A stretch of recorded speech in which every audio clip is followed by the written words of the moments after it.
Hey, good morning, guys. Let's talk about eosinophils, as it is one of the important granulocytes which is to be discussed now.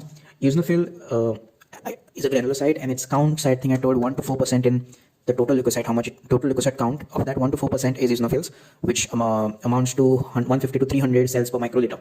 So the count should be 150 to 300 cells per microliter. That is the absolute count, while 1 to 4% is the differential count. So the size of eosinophil is 10 to 14 micrometer in diameter. The nucleus is purple in color. Usually the nucleus is bilobed. Remember, in neutrophils, it was multi-lobed, like 6 lobes, 1 to 6 lobes are there. In eosinophil, it's usually bilobed, which means 2 lobes are connected with a small string. It looks like a spectacle, so the spectacle type appearance of the cell nucleus. Okay, remaining other cells contain trilobed nucleus. Usually it is bilobed, but otherwise the other cells are trilobed nucleus. Purple in color, 10 to 14 micrometer in diameter. Cytoplasm, which means just exterior of the nucleus, is pink in color. And it has granules. Remember, it is a granulocyte, so it has granules. Now these granules are coarse. They're coarse, and they stain bright red. So the coarse granules, they stain bright red with acidic dye, and these granules do not cover the nucleus. Okay. Now, what do these granules contain? You need to know is an enzyme. These granules contain enzymes like very high peroxidase content. Peroxidase is the enzyme. And lysozymes, like other neutrophilic enzymes which are there in neutrophilic granules, same are there in eosinophilic granules, just that they contain high peroxidase content. What is the function of an eosinophil? Again, remember I had spoken about phagocytosis in neutrophil lecture. So even this cell, eosinophil, also has a part in mild phagocytosis. It's not that much because neutrophils move very fast, eosinophils move slower. So obviously neutrophils form the first line of defense. Eosinophils do help. So there is mild phagocytosis, mild defensive action is there. Eosinophils collect where? Eosinophils collect at the sites of allergic reactions. Okay, remember this carefully. These eosinophils, these granulocytes, they collect at sites of allergic reactions, and they limit the intensity of inflammation. Okay, they limit the reaction of your body towards the foreign body or the foreign particle. So allergic reactions, where a foreign particle is there, your body is reacting to it. Your eosinophils will collect at these allergic sites, and it will dampen the inflammatory mediators. Inflammation means, inflammation is the reaction you mount to the foreign particle. Okay, and these eosinophils inhibit mast cells.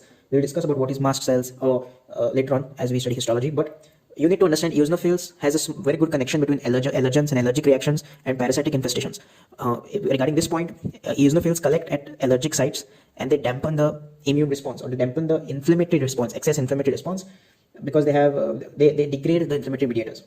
Okay, they enter the tissues or other parts and are specially abundant. They are very much present in the interior lining or the mucosa.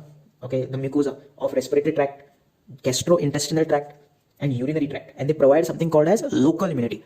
Okay, humoral immunity, wherein your blood has factors which destroy the antigen. What is local immunity? Local immunity is actually the lining of your interior surfaces, say inside your oral cavity, the lining itself having protection. That is called local immunity. So eosinophils are providing more local immunity, while neutrophils are providing more, what do you call it, the humoral immunity. Actually lymphocytes provide that, but neutrophils also are not as good as eosinophils in providing local immunity. Okay.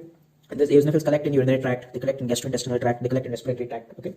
And one more thing I had spoken about, that eosinophils has a close relation with allergic reactions as well as parasitic infestations.